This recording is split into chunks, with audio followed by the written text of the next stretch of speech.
We now return to the Transformers. Alrighty, after that short break of not Transformers, let's jump back into another masterpiece I've been saying I'll cover for who knows how long at this point. Ironhide! Ironhide, much like Ratchet that I covered in the review 86, is a Nissan Cherry Vignette, except he's actually cherry this time. Well, almost. He's kind of more like a fire engine red, though Nissan themselves will tell you that's actually active red, and it features the three-tone striping running down the side of the van. Also, like I covered in the Ratchet review, that's a ridiculous amount of panel lines all over this vehicle, and one that the Shadow Fisher upgrades provides right here. Aside from the extra panel line, I still do wonder why we all give this thing a pass. There's just so many lines! And the only reason I was even okay with adding another one to the vehicle mode was to correct an issue in robot mode. Aside from my complaints and the ludicrous amount of panel lines, I do quite like the alt mode. Just the big ol' minivan that is Ironhide. There is no mistaking it. This is so much Ironhide. In bot mode, things are a different story. The Shadow Fisher upgrades help make an easier transition visually in terms of making the chest look more like a front of a van during the animation. And in general, there is no mistaking that his cuboid pot-bellied red guy is Ironhide. And where Ratchet had his med sled, Ironhide also gets himself an accessory tray. And I asked in the Ratchet comments what we should call this thing, and the majority, and I'm included in that majority as I agree to the suggestion, has ruled this shall be called the lead sled. So yeah, Ironhide gets just as many accessories bundled in that Ratchet did, and almost as many as the Eye Gear counterparts also had, all of which I've had so much fun with.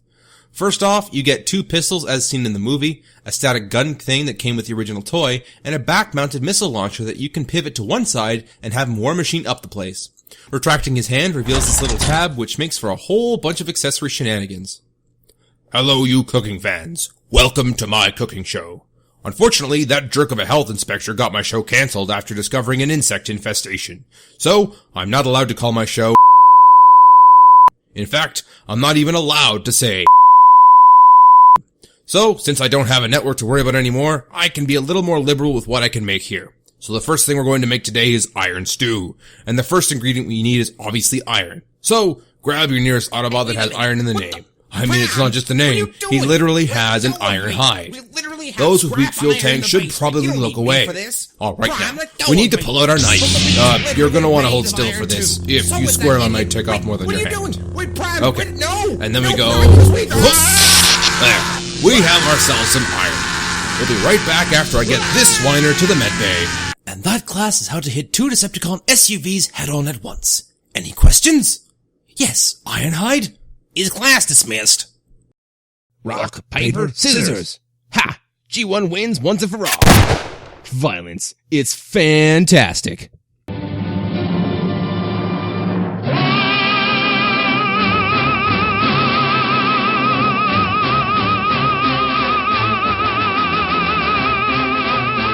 Your time is up, Megatron.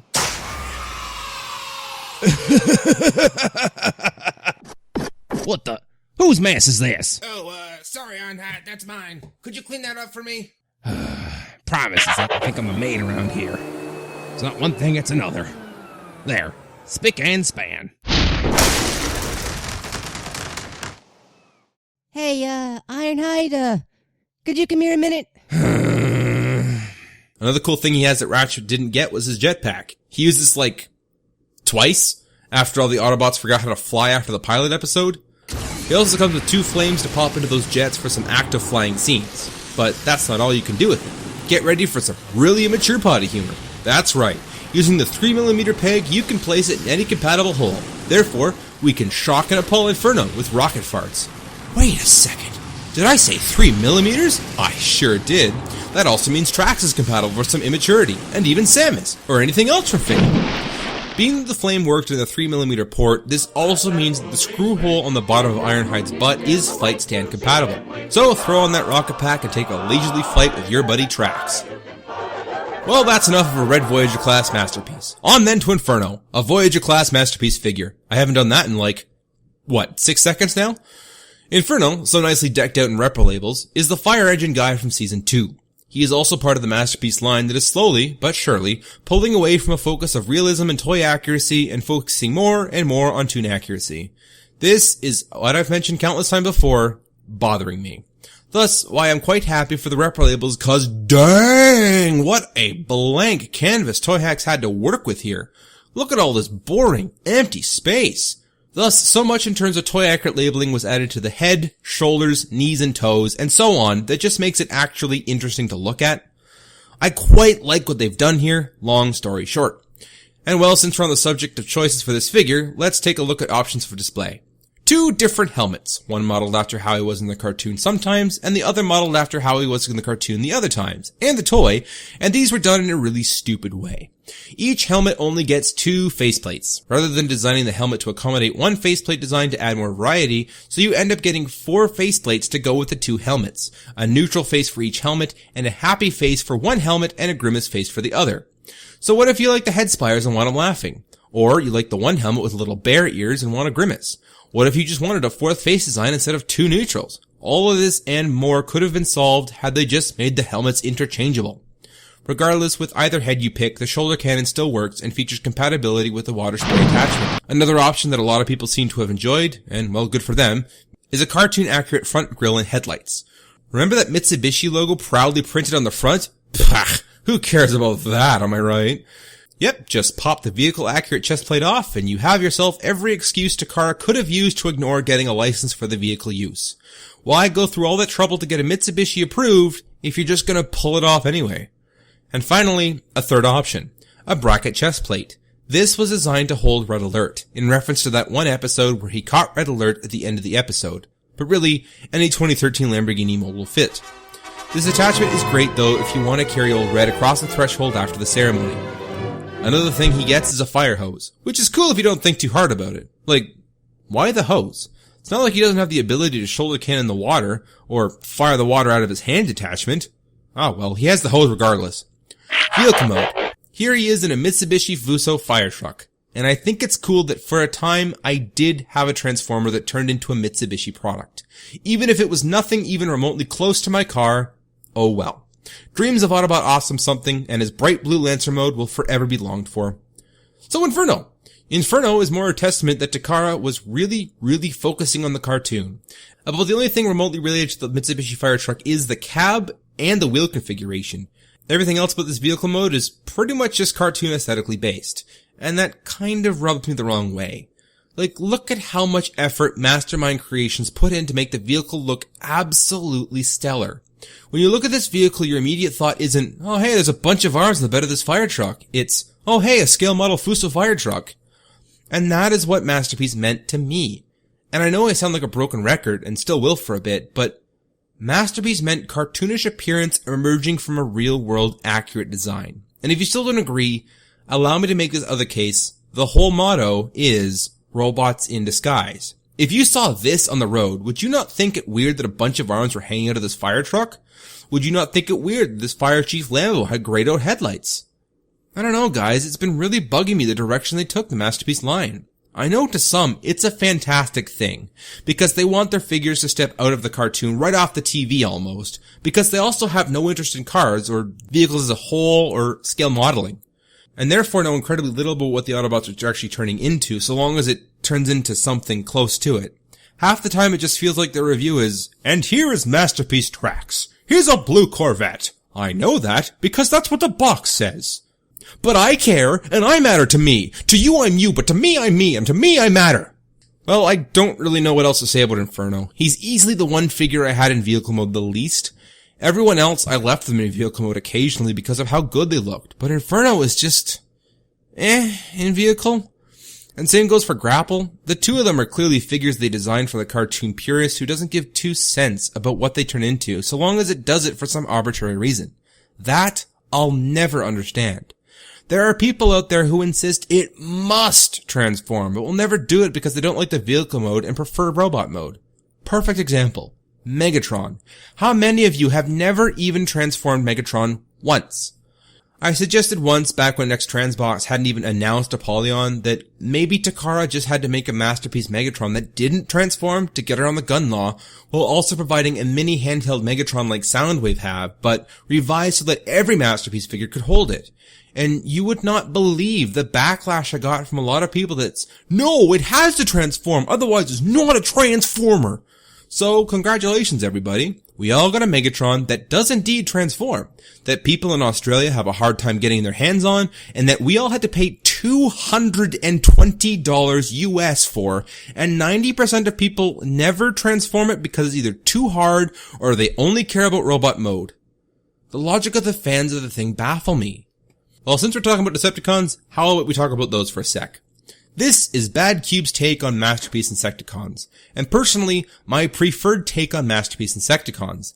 These ones are faithful to the cartoon aesthetic, which, in this case, considering they're based on robotic buds that have no real basis for what they should turn into, is actually a good thing in my books. They're all short and stocky, with beautifully chromed out red visors, and in general, totally suit the Masterpiece name brand they're trying very, very hard to blend in with. All three come with guns based on the short appearances they had in the cartoon, Bombshells shooting Cerebral Trip or whatever, Kickback who wants everyone to say hello to his little friend, and Shrapnel, responsible for kicking off the MCU. The cowards have hidden from us. We're not for long.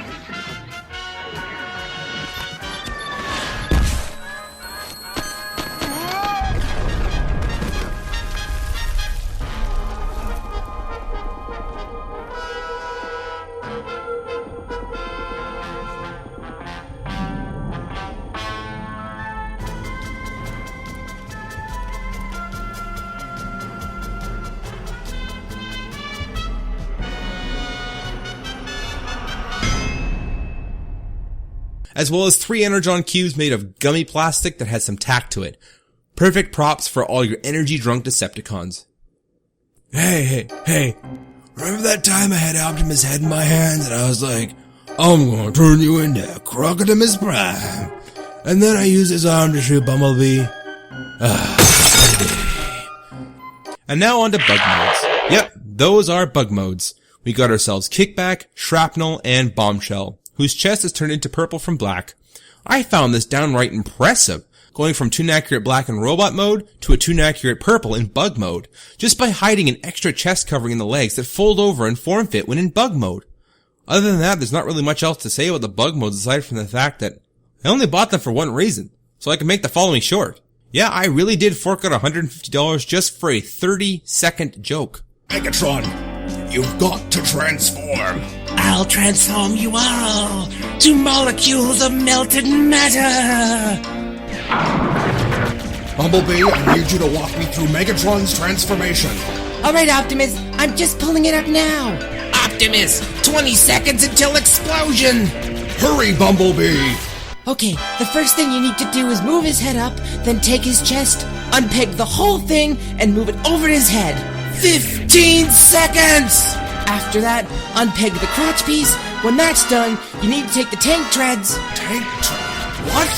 This is leader class Megatron, right? Bumblebee, I need the instructions for Masterpiece Megatron.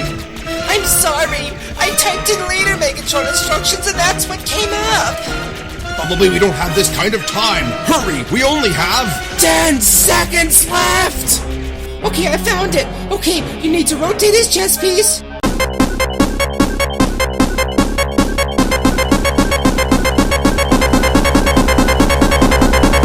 Finally, Bombshell, prepare to become one.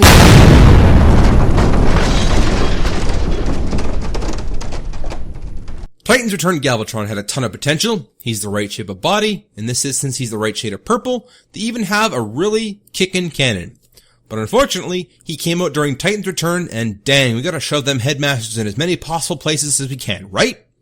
As such, he comes with an unconvincing scuba mask that makes his head locked in one place, highly annoying, and his arm cannon has only one spot for it. Like I said, this guy had a ton of potential, only for it to be completely wasted because Headmaster's got a Headmaster. Toy Hacks helped solve this by offering a G1-inspired plastic helmet assembly, and it made the figure, miles better.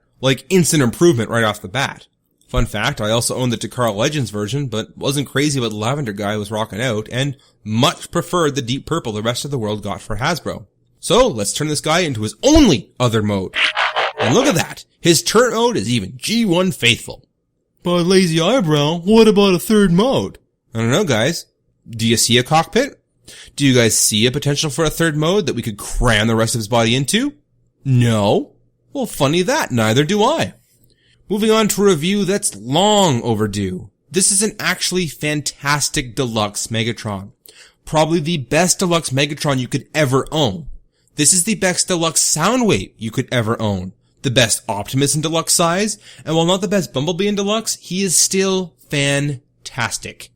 Yes, these are the 4 characters that came out when War for Cybertron first became a game. They were a figure I've wanted to talk about for years, but never did for some reason or another. I've wanted to do reviews on them since review 10, and the only one I ever got around to doing was a really, really awkward crossover episode with Venom Sierra, the guy who owned the Takara United version of Soundwave with the chromed out purple.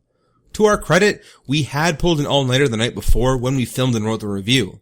Like, we were working an overnight security shift one day, and then afterwards we filmed it, wrote it, and recorded that review. So, the final recording you ended up hearing was like 5 or 6 in the morning after being up the whole day prior. And then after that, I just never got around to reviewing another War for Cybertron figure again, despite having the Rage of Cybertron 3-pack for years upon years. But forget that. Thanks to X-Eagle 1 actually owning the originals, now I am. War for Cybertron figures came out when the designers actually seemed to want to make engaging puzzles that weren't for 5-year-olds that couldn't think for themselves. This was during a time when Transformers on a retail level I found were at its peak. We had great figures from the Revenge of the Fallen lineup, a lot of which weren't even in the movie. Drift came out during this time. Unit Lacerations was in full swing, at this point going into the name Generations. Just, man, what a time to be a Transformers fan. So the first figure we're going to look at is Megatron. Megatron in his game-accurate gray and hints of red. Referencing G1 of course, but still holding out to its own design, and I quite love it for that. He's still got the bucket head design, a massive fusion cannon, something other tank former Megatrons would never quite get right after this, these wicked knee spikes, expressive conversation hands that aren't bogged down by 5mm peg holes, because it's not like Megatron needs to hold anything since his weapon is arm mounted. Everything about this figure screams Megatron, but it's still its own thing, and that makes it awesome. And then you pop it into tank mode, and this thing just bleeds excellence. Like, look at this mess. There's excellence all over the floor now. Can I get a mop? But seriously though, check out this game-accurate tank. And we're not having to worry about how the legs are supposed to be tank treads, or the chest or the front of the tank, or anything. What's super cool is the arms split apart and become the treads, which can also fold away if you desire a more game-accurate hover tank, though it kinda looks a little weird. Those knee spikes ended up becoming really stylish rear fins, and they really do look excellent. Basically, everything about this space tank is amazing, and I really, really love that Megatron is a tank, and thankfully, an incredible looking one both in tank and robot mode. This is just, man, even as a deluxe standalone Megatron, even just ignoring the source material for a second, this is a fantastic figure that I highly recommend owning just for the sake of Megatron. This figure is great! Moving on then to War for Cybertron figure I felt was somewhat the weakest if we had to rank them. Soundwave. And by weakest, by no means am I suggesting this figure's bad. He just wasn't my favorite of the 4, technically 5, figures that came from this small line. Like, he looks the part, there's no denying this is Soundwave, and really, as far as deluxe Soundwaves go, unless you hunt down the elusive music label one that's slightly oversized anyway, this kinda was your best option, much like Megatron was. There's just something about him that's always struck me as off. I've never really been a fan of the super high shoulder spikes, the waist claws kinda rub me the wrong way, and for claws, that's not the best thing in the world to be rubbing you the wrong way. And then the van kibble on his legs is a little unsightly, but simultaneously unavoidable. Like, he's still a great Soundwave, don't get me wrong, it's just not quite my thing. Now he does have an official mode, and we'll get to it, but first let's jump into his fan mode. Position everything just right, and we sorta get a tape player. And it's not like Soundwave ever turned into this thing during War for Cybertron or Fall of Cybertron, so this doubly works. You get your wheels for speakers, the chest grill still looks like it's an itty-bitty tape deck, and waist claws could pass off for play stop and record buttons. All in all, this is a wonderful fan-created idea for the deluxe Soundwave figure. And now on to official mode. Yes, Soundwave turns into this minivan, I guess? I think I'm just more surprised this wasn't retooled back then to be Ironhide or Ratchet. It's a very easy conversion to do. Like, check out this attempt from user Xavier Cal on TFW 2005. This is awesome work and goes to show easily it could have been done to give us a few more characters from the beloved video game of the day. Just take out them belly claws, give that Soundwave a gray, black, and red paint job, and we're off to the repaintable races. Speaking of repaints, Bumblebee. Bumblebee was an interesting figure from this line. If we're counting all four as around the same in-game height, then Bumblebee is a giant and it really shows in the alt mode. Otherwise, here we have an amazing figure. Sort of. There are certainly amazing things about him, things I'll cover in just a minute, but that doesn't escape the fact that he's a shell former. And when we go to transform, all we'll really be doing is crumbling the robot into a lump and then covering over that with a nice vehicular looking tarp. So then what makes this guy awesome? Well, how about the slick engineering showcasing the ankles? The wheels are actually housed inside the legs and are nestled amongst a bunch of robot parts that looks very streamlined. This is easily my favorite part about this figure, and I know that the Masterpiece movie Bumblebee recently did this, and I was just as impressed with that as I am with this. It's aesthetically accurate, it's aesthetically pleasing, and I really do wish more figures had done this. Especially that sorry excuse for a Jazz. Which also means that Bumblebee's front wheels actually become his forearms as well. Look at that. 2 for 2 on the accuracy for the figure that came out before this abysmal piece of trash did. Oh, follow Cybertron Jazz. You disappoint me. And 3 on 3 for accuracy is the flip-out sword for when you go for that melee attack in game by pressing down your thumbstick. They really went all out for the bee's knees here. Vehicle mode. Bumblebee transforms into a plastic lump that fits inside a car-shaped shell. What exactly was robot mode before we hit vehicle? Well, this cup shape. Everything else is shell. Which, now that I mention it, probably would have made for a good cup retooling had he been in game. But he wasn't, so, oh well. By over-exaggerations aside, this is a faithful adaptation of the little mini-car that made probably the most annoying engine sound in game.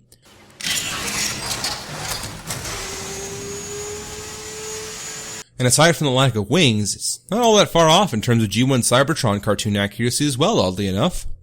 And yes, he is the only figure that got a repaint, not counting the Rage of Cybertron set. That means a cliff jumper was totally available for purchase if you so desired to pick that up. So that leaves but one left, that being Optimus.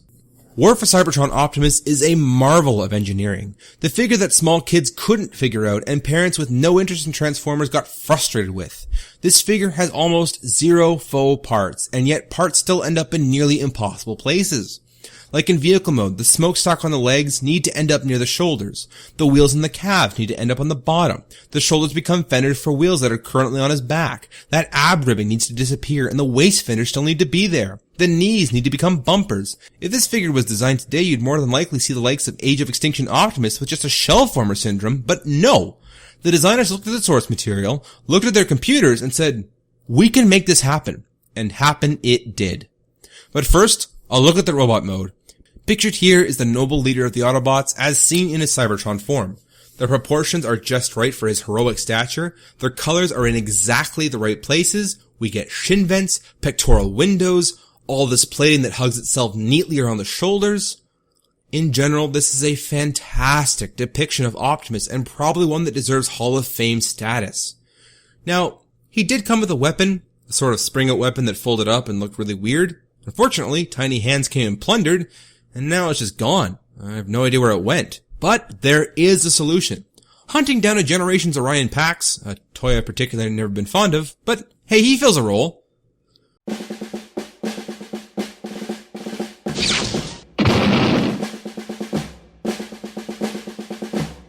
Orion Pax. Autobot. A bot barely alive.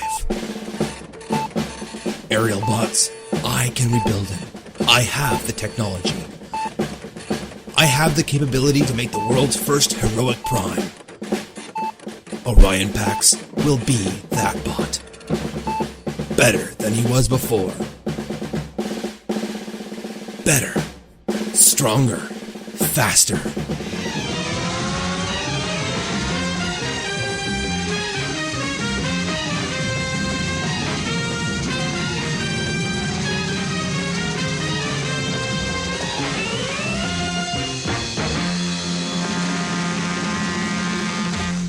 Anyway, he came with weapons, first of which being a G1 accurate blaster that Cybertron Prime can use. And ooh, man, what a difference.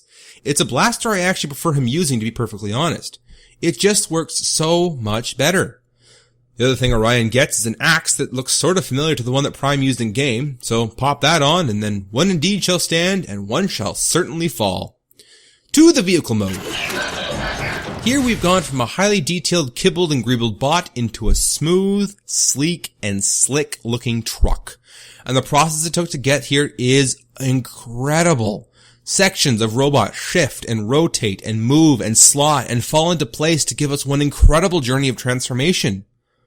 Honestly, upsize this, articulate the hands, and slap on the Masterpiece logo because this is one fantastic figure that every collection should have.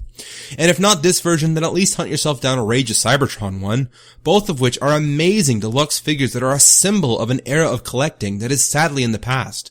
One where the designers had free liberty to design however they felt without having to worry if little Jacob Tutu could pull it off without loading his shorts and crying about it.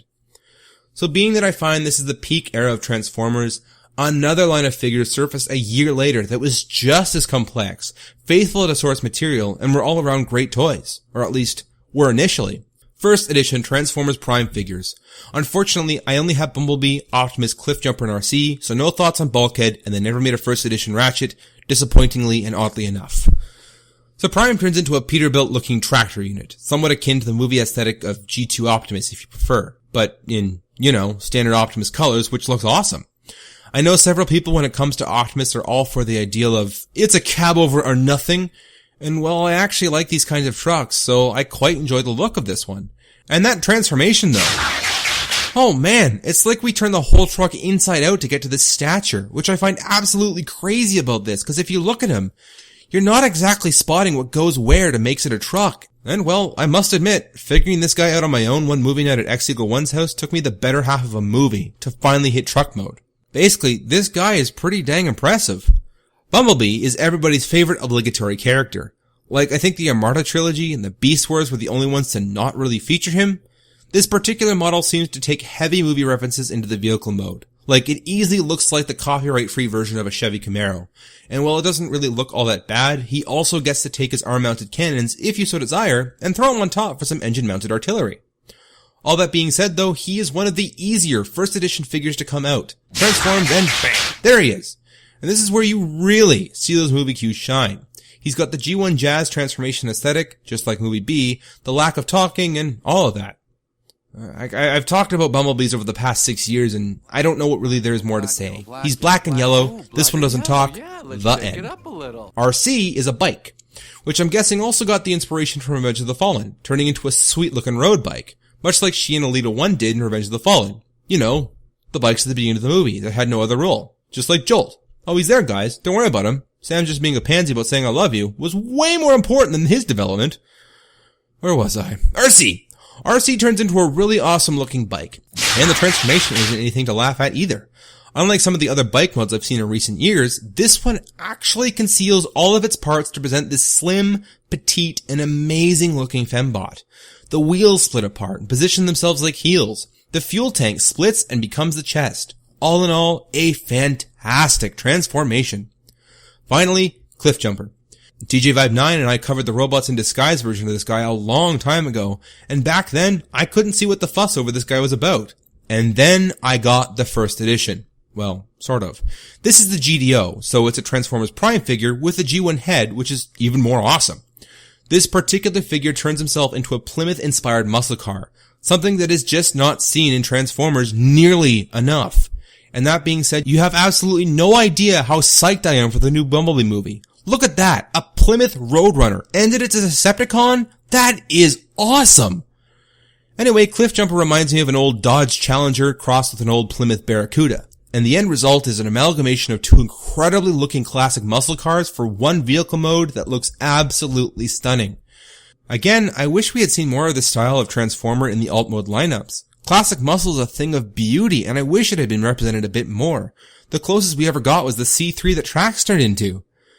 And then we transform into Cliffjumper. The transformation on this guy is epic. The doors and fenders become the legs, the headlights actually make their way into the waist, the roof actually splits apart and becomes the chest. There's absolutely no faux parts about this transformation, and I absolutely love it to bits.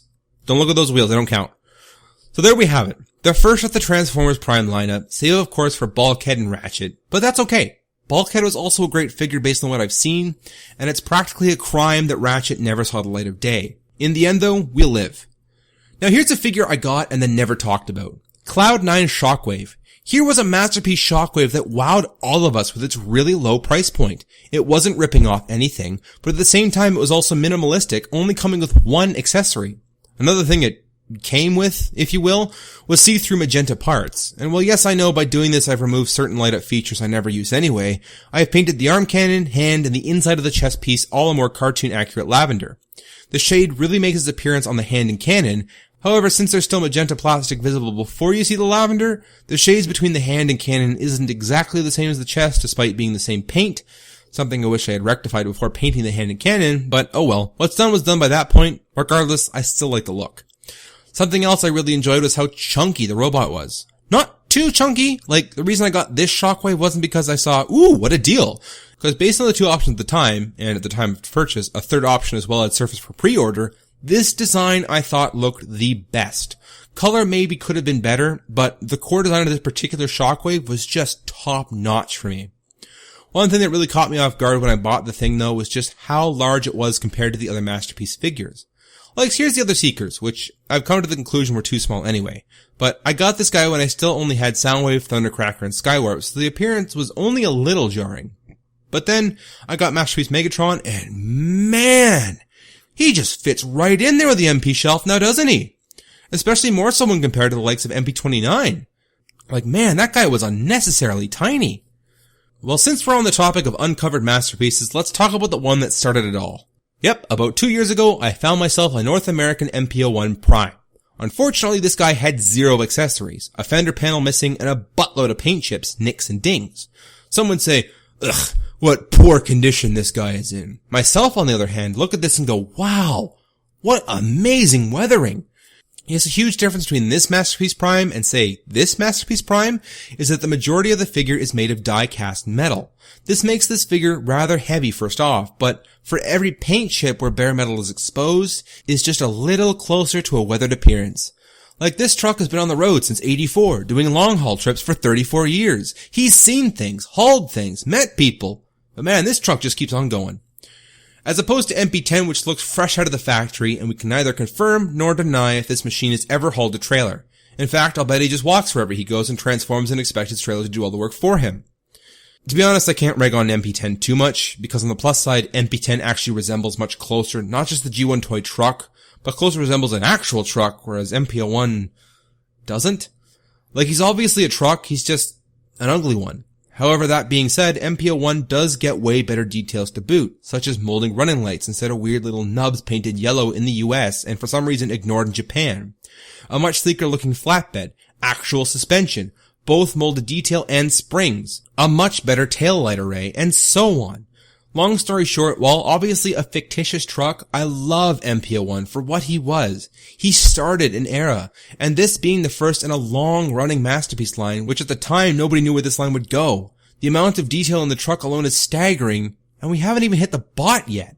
So let's do that. Hot rockets! This guy is big. Here's MP22 for size comparison, and he's actually bigger than Magnus at head height. Magnus does edge him out though, but only with shoulder stacks. So that level of detail I was referring to, top to bottom, everything that impressed me to the 11th power. Elbow pistons. Not just one either, 4 per elbow. It's like they were trying to fathom how a robot this size would actually function. And I am all about this level of detail, and that goes for the angles too, with a pair of industrial strength dual pistons per side, as well as molded painted detail behind the knees for extra robotic goodness.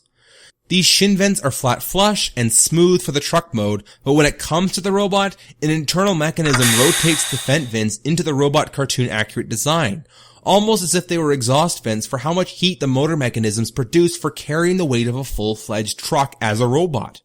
And something else the MP line kind of stops doing, much to quite a few people's dismay, individually articulated fingers. That all being said, this guy wasn't perfect. While much of him was die-cast, a few parts, his size specifically, were made of flimsy, creaky plastic. That and the angles didn't really support the figure all that well either. So while I love the figure for what it was, MP10 was a welcome addition as an MP Prime 2.0. Much like when the rumored MP Prime 3.0 finally arrives, how everyone will probably go, oh yeah, a definite necessary update for MP10. Another thing everyone talks about though is how out of scale he ended up being. He was just too big for the rest of the line. highlighted by the fact that the alternators ended up being designed to this scale. And while this guy ended up being too big, another MP of the original masterpieces ended up being too small. That being him Grimlock King. MP08, or in this case North American's MP03, is a masterpiece Grimlock with the crown, and oh boy was I bummed that I didn't get the bowtie apron and drink tray instead. That's okay though. Him Grimlock King. But I remember wanting this figure for the longest time, and then I got it, and wow, I was disappointed. He looks like Grimlock. He has a cool flip the visor color feature, but that's it. The light up hand means no articulation in the right hand. The hips are loose and keep flopping all over the place. The shoulder articulation is lame. Like I said, he looks like a masterpiece Grimlock, but he really isn't one. And then we hit Dynamo, and the same story. He's too small. The neck articulation is tied to a waggle tail, and in general, no, I didn't like Masterpiece Grimmy here. He doesn't feel like a masterpiece. More so than the Seekers don't feel like Masterpiece anymore. And he looks super doofy when scaled alongside figures like Wheeljack, and especially Megatron. Which makes it even more weird when you think he doesn't look good with MP36, which is smaller than Megatron version 1, which came before this Grimlock. What a strange figure. Long story short, I delayed reviewing this for so long simply due to lack of interest. I had the figure for a week, I got hyped, I tried filming it twice, and the figure kept falling over, and it just made it not fun. If you guys ever wanted to know which masterpiece figure I ended up regretting buying, you're looking at it. On the other hand, you want to know what masterpiece I didn't regret buying? It's this guy. Sunsurge from BadCube came out around the same time as one other competitor, that being Omnigonix's first attempt at masterpiece-styled figures. A super lousy one at that. I mean, wow, what a train wreck. This guy, on the other hand, was an incredible rendition of the yellow Lamborghini brother, though oddly enough, one that everybody dropped like a stone the moment the official was announced. And the official was announced in spite of heavy rumors that a masterpiece Jazz was afoot, much to my dismay was false. But instead, MP39 ended up being Sunstreaker. And what do you all see in this thing? Like, everyone's biggest complaint about Sunsurge was a complex transformation and faux parts. And well, it's not like the official fares much better, especially in the faux parts department. And if nothing else, Sunsurge has a much better head sculpt by far. This looks like Sunstreaker. This looks like Robin Williams in a Countach suit. Again, with the going way too far into animation faithfulness, animation was made to be cheaply made. Why do our masterpiece figures have to look like the cheap animation style? Last time I'm gonna say it, I promise. Masterpiece was best when it was the perfect blend between toy and cartoon. And I totally get that to some people, this is the best thing since Optimus Prime got a version 2.0. But man, I miss me some sharp angles. Anyway, vehicle mode. I won't deny it, the transformation is complex. Like, maybe a little too complex, but I personally enjoy complex. However, I will admit that when animating and I have 12 complex figures that I need all in vehicle mode at once for a shot that I want to shoot in 3 minutes, it does get a little tedious. Other than that, though, this is a great representation of a Lamborghini Countach that I'm sure Lamborghini has no idea exists, but wait, the taillights are different. And there's an unlicensed short ram intake manifold, so it's clearly not a Lamborghini product. Some people have complained about the taillights. I'm honestly not bothered by them. It's intended to be a nod to the toy, and they don't really look near as bad as everyone whines they are. And if they bother you that much, Toy Hacks has labels that help differentiate taillights from exhaust pipes, so there you go. All in all, I enjoyed Sunstreaker. He's a figure I purchased after finding out Sunstreaker was released, so I found this guy at half price from everyone wanting to ditch the official as soon as they could. And it's a purchase I never once regretted. The articulation had a wide range, the aesthetics hit all the right notes, and I just really enjoyed my time playing with this figure. He looks great next to Sideswipe, and even looks great next to a Chug Seeker that everyone keeps asking about. This is Dr. Shockwavenstein Seeker, or Frankenseeker. A lot of people keep asking, just what is Frankenseeker? Where do you get him? Where can I get one? Well, the answer was simple, really. Over the years, I had collected a ton of classic Seekers. Some official, a ton of them KO, and therefore with all the broken, dilapidated, and cannibalized Seeker parts, I tore everything apart and had it down to bare parts, and with what good parts I had left, cobbled together the classic Seeker of all Seekers, Frankenseeker, comprised of Thundercracker, Ghost Starscream, the first Universe Starscream with the terrible wing design, and a Skywarp. I debated hunting down a Conehead for extra variety, but had decided against it. Tearing apart already broken Seekers, mostly KOs at that, is one thing, but wrecking a perfectly good figure that some are still looking for is a bit of another. That being said, after a conversation with a fan of this design, I found out he's in the middle of hunting down KO Masterpiece 11s to do a similar treatment. So I hope to see an image of that floating around the internet one day, but who knows. Anyway, with that out of the way, did you know that you can configure Classic's thrust into a more tune-accurate appearance? All you gotta do is pop the wings off their pegs and swap them while in robot mode, and ta-da! Tune-accurate thrust, just in case anyone was wondering. Well, we're winding down with the final few figures, and more recently, Power of the Prime and Titan's Return came out, showering us with all sorts of oddities from Season 3, Headmasters, and beyond. So that seems a good reason than any to finish off with those. Double Cross, or Twinferno, is a character I have no previous connection with. He's apparently an Autobot that has split personality disorder, so why do I have him? Well, I had to pick him up for a review for Labels for Toy Hacks when I was doing that gig, and I am sure glad I did. He is just such a fun figure. As much as a two-headed dragon would be. Like, he's a two-headed dragon. A two-headed dragon. That's just amazing. And then he transforms and those dragon heads become the hands, and a really good looking head sculpt pops itself on top of the neck area. This is just a really, really cool idea for a figure, and the play value just writes itself. Hey! My wing is not your drying rack. Well, I wouldn't have to hang my towel on your side if you actually fixed the towel rack.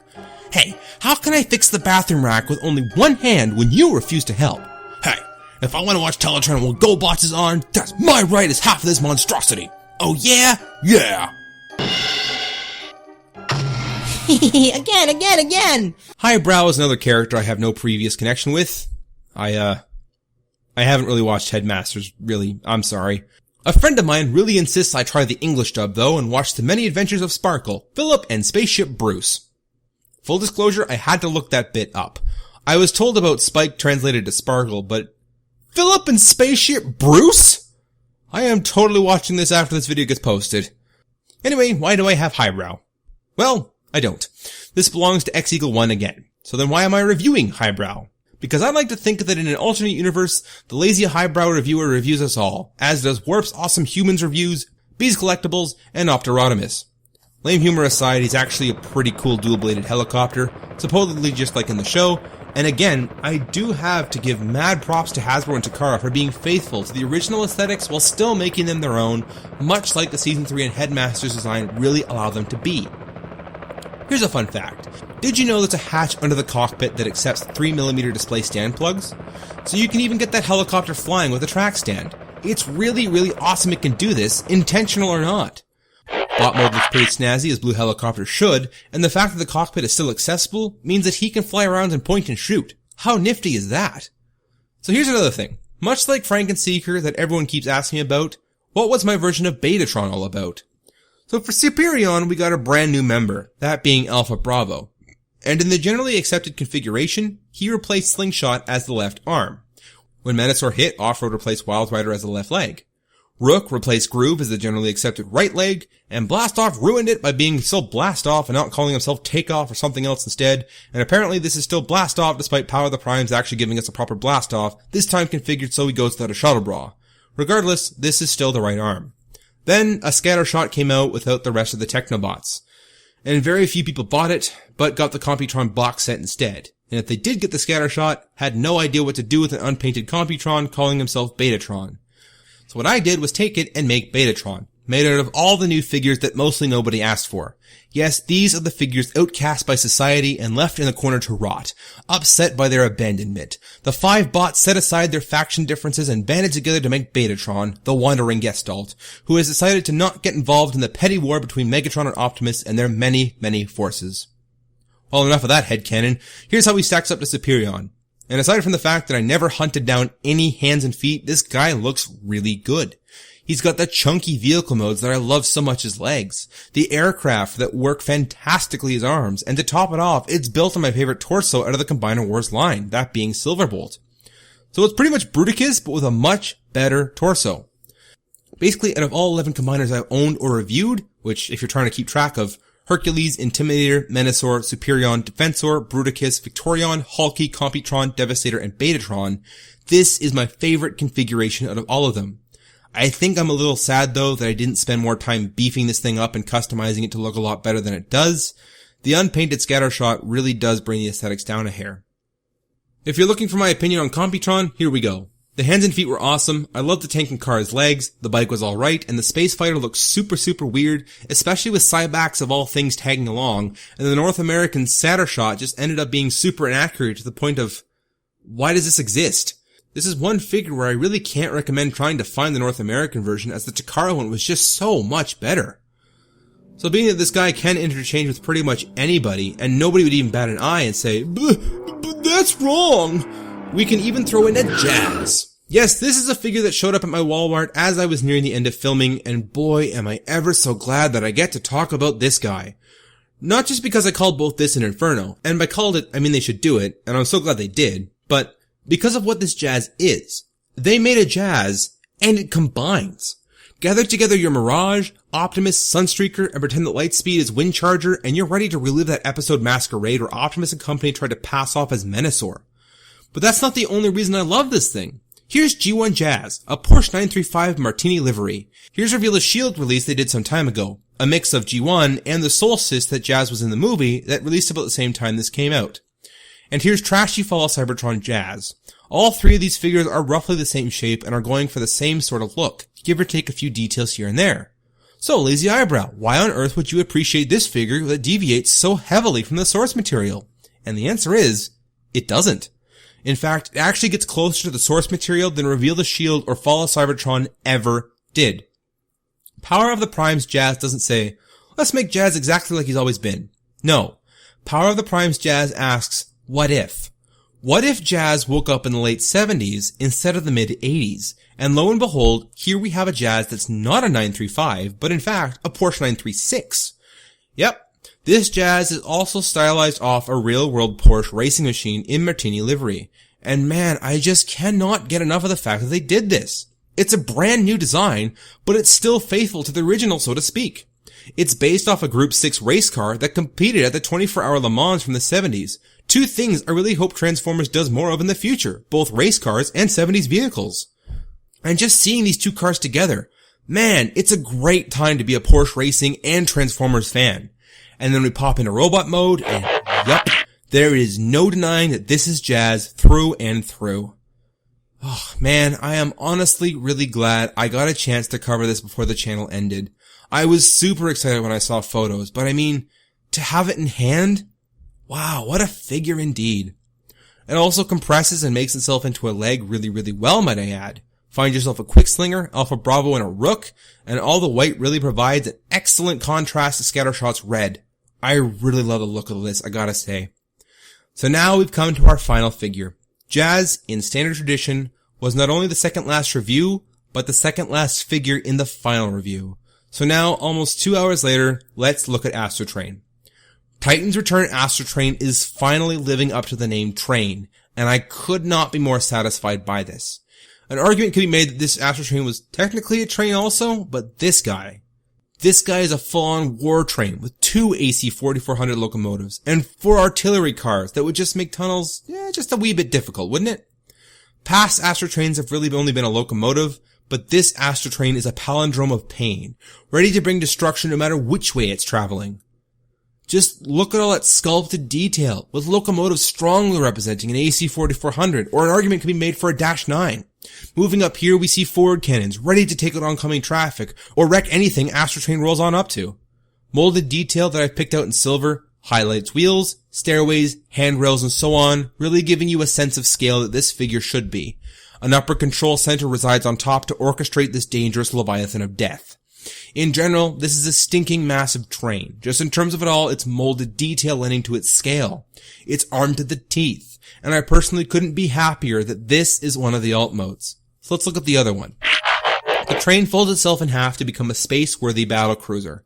I cannot emphasize enough how much I truly love what they've done to Astrotrain. By doing this, they first off negated the question of scale pretty much. Yeah, I believe that 2 heavy-duty locomotives and 4 cars could twist, deform, and merge into one giant space cruiser. And second, what a way cooler alt mode just by itself. Like, I love the space shuttle and all, but this is just so much cooler. Those sweeping wings, those forward artillery cannons, the intake manifolds, everything about this design just hits all the right notes for me. It's fantastic. And finally, robot mode. Robot mode is just as fantastic. There's absolutely no denying that this is Astrotrain, and while the Takara does get a more animation accurate charcoal, you'd still be hard pressed to whine about the North American release not being cartoon accurate enough. I mean, it's not like he's pure white again. Talking about scale though, I get the feeling that with him not only being a train, but also a full-on battlecruiser, you'd think he'd be at very least Omega Supreme sized. But I guess not. Oh well. So that's been my review of, well, everything I never covered.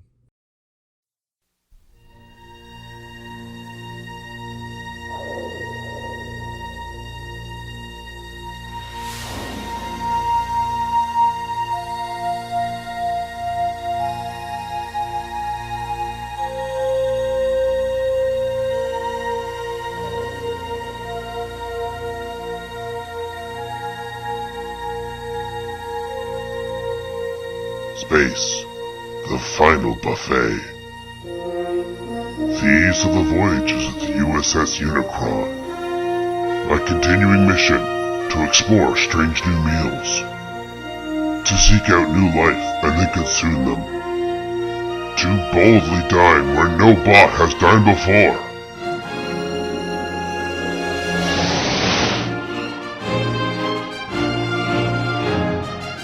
Which is a lot. So let's quickly take a look at what I've all reviewed in the last 6 years. And now, the figures I've reviewed, brought to you by Decepticon Megatron. Optimus, Megatron, Bumblebee, Betatron, Sunstreaker, Sideswipe, and Jazz. Hoisted Defensive Fight, Skywarp, Menace, or Starscream is kind of a spaz. Insecticon, Trapper with Kickback and Bombshell, they make up a sub-team of cons. Sea Spacer, Rebus with Blaster and Cosmos, and Cliff Jumper, Huffer and Brawn. There's Scrap and Mixmaster, Bone Crusher and Scavenger, Logo, and finally Hook.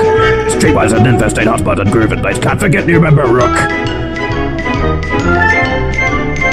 Abby and Briley did Rumble and Frenzy with Laser Big Ravage Buzzsaw.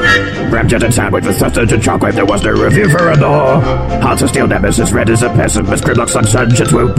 Warpath Superior, Octane DeLorean, this Red SUV was poop. There's Slingshot and Air Raid with Skydive and Firefight, Silverbolt rounds out the team. Stormgush and Skyburst and their trusty Bus Rusters, Magnadust up and Jump T-Bone and Carcass with Downforce and Last Jet, Semo and Master made a scoff. Scourge and Cyclonus and also makes Brutic as Pro Vortex Swindle Blast off. Hot Rod and Magnus and Skylive and Samus with Grapple, Mirage and Smokescreen. Finally, Hegemon, Sangabot, Pokemon, Trip, Wheeljack, Brow and RC. There's 6 other Optimus fights with the Bottomus, everything scales with a B. Third party Megatron's lazy eyebrow and Troll Tongue was right checked by Wheelie. Patriot and Ironhide moving first barricade, Blue Street Perceptor and Trax. Here's Thundercracker, and Springer's a Wrecker, and Gundam's no match for Fort Max. Wrecker and Astrotrain, Galvatron was insane, Devastator made us cry. Minimus, Abyss, Insane, Ultra Magnus, the comments would not let them die. There's Six Shot and Skyfire, Alternative Jetfire, Trailmaker, Spencer and Blur. Metroplex, Power Glide, Ratchet and Ironhide. Hulky and Hercules, Inferno, if you please, Double Cross, Sunstreaker and Jazz, and his two speakers, Drake and Seeker and Eyebrow. So that's it. I am done. This will probably be the last video you will ever see on this channel.